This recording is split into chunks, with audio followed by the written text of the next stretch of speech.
Police কি করে গুলি করে 200 শতাধিক মানুষকে হত্যা করেছে, এটা কত বিভৎস চিত্র, এটা পত্রিকায় লেখা হয় নাই।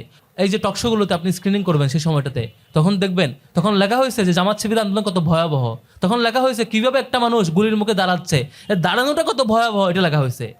সম্ভবত ফ্যাসিবাদ মনে হয় 2024 সালে এসে হয়েছে বা 18-র পরে এসে হয়েছে, বিষয়টা এমন না। সেই 2012-13 সাল থেকে শুরু করেই আমরা এগুলো ফেস করে আসছি। তখন থেকেই এই আওয়ামী লীগের ভয়াবহ ফ্যাসিবাদী আচরণ যতভাবে করা যায়, প্রত্যেকটা জিনিসের ভিকটিম ছিলাম ইসলামী ছাত্র শিবির সহ অন্যান্য ইসলামপন্থী যে সংগঠনগুলো ছিল, অ্যান্টি ফ্যাসিস্ট যারা রোল প্লে করছিলেন, তারা তখন থেকে ভিকটিম ছিলেন।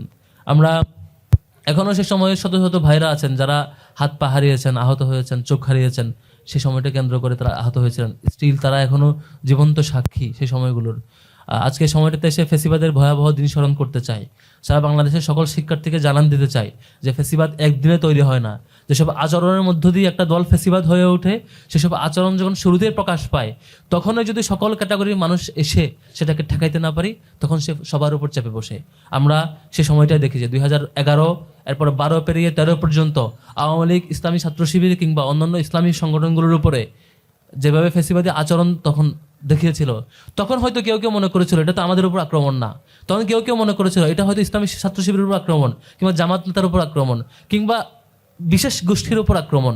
এমন করে ধরে নিয়ে তারা ইন্টারনেট বন্ধ করার প্রতিবাদ করে নাই, তারা প্রকাশ্যে গুলি করার প্রতিবাদ করে নাই, তারা দিন দুপুরে শিশু থেকে শুরু করে বৃদ্ধ পর্যন্ত যে কাউকে হত্যা করার যে ম্যান্ডেট তারা পেয়ে গিয়েছিল, প্রকাশ্যে দিবালোকে হত্যা করা, সেটা প্রতিবাদ করে না। আপনি দেখে থাকবেন 28 ফেব্রুয়ারি থেকে 5 মার্চ পর্যন্ত এই সময়টার মধ্যে যত টকশো হয়েছে, আপনি টকশোগুলো স্ক্রিনিং করবেন, টকশোতে এই বিষয় নিয়ে আলোচনা হয় নাই, পত্রপত্রিকায় আর্টিকেল এটা নিয়ে লেখা হয় নাই, বরং লেখা হয়েছে যে তাদের আন্দোলন কত ভয়াবহ, এটা নিয়ে লেখা হয়েছে। পুলিশ কি করে গুলি করে 200 শতাধিক মানুষকে হত্যা করেছে, এটা কত বিভৎস চিত্র, এটা পত্রিকায় লেখা হয় নাই। পত্রিকার সম্পাদকীয় কিংবা পত্রিকার কলাম অথবা এই যে টকশোগুলোতে আপনি স্ক্রিনিং করবেন সেই সময়টাতে, তখন দেখবেন, তখন লেখা হয়েছে যে জামাত শিবির আন্দোলন কত ভয়াবহ, তখন লেখা হয়েছে কিভাবে একটা মানুষ গুলির মুখে দাঁড়াচ্ছে, দাঁড়ানোটা কত ভয়াবহ, এটা লেখা হয়েছে। পুলিশ কত ভয়াবহ গুলি করছে সেটা লেখা হয় নাই। অর্থাৎ তখন পত্রপত্রিকা, তখন সুশীল সমাজ, আমরা তার বুদ্ধির চাষ করে যেসব বুদ্ধিজীবী, সব বুদ্ধিজীবী মহল কিংবা এই বিশ্ববিদ্যালয় শিক্ষক মহল থেকে শুরু করে প্রত্যেকটা মহলে তখন আলোচনা হয়েছে যে এই আন্দোলনটা কত ভয়াবহ, অন্যায়ের বিরুদ্ধে আন্দোলন করা কিংবা জীবন দিতে পারাটা কত ভয়াবহ, সেটা চিত্রায়িত করা হয়েছে। তার আউটপুট আমরা পেয়েছি কি, তখন 200 মানুষ জীবন দিয়েছে, 200-250 মানুষের জীবন দেওয়াটা আপনারা তখন প্রতিবাদ করেন নাই, তখন তাদের পক্ষে দাঁড়ান নাই।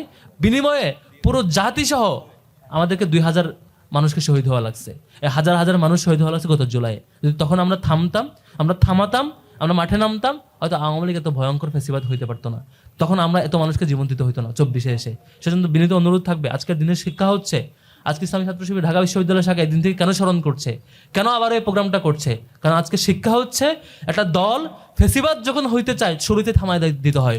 জীবন দিতে হইলে শুরুতে জীবন দিতে হয়, শুরুতে রাস্তায় নামতে হয়। রাস্তায় নামার সময় দল বিবেচনা করা উচিত না, কোন দল ভিকটিম হইলো, কাদেরকে মারা হইলো, সেই বিবেচনা না করে দল মত বয়স নির্বিশেষে সবাইকে রাস্তায় নেমে এই ফেসিবাদকে প্রতিহত করতে হয়। না করলে পরে এমন একটা সময় আসে তারা অপর দলকে ধরে, একদিন এক এক দলকে ধরতে ধরতে একসময় পুরো আপামর জনতাকে ধরে, তখন আর অপশন থাকে না, দেয়ালে পিঠ থেকে যায়।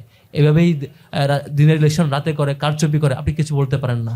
সম্মানিত বন্ধুগণ, শেষ করছি, শিক্ষা একটাই, সে শিক্ষা হচ্ছে আমরা আর কাউকে ফেসিবাদ হইতে দিব না। যে সকল আচরণ আমরা আওয়ামী লীগকে দেখেছিলাম, যে সকল সিমটমস আমরা তাদের ফেসিবাদী আচরণের শুরুতে লক্ষ্য করেছিলাম, এখন থেকে কোনো পার্টি সেটা করে থাকলে সেটা শুরুতেই থামাইতো। দ্বিতীয়ত, বর্তমান সরকারের প্রতি আহ্বান জানাবো যে গত 15 বছরে যারা ভিকটিম তাদের নিয়ে তো নিশ্চয়ই আপনারা কাজ করবেন বলেছেন।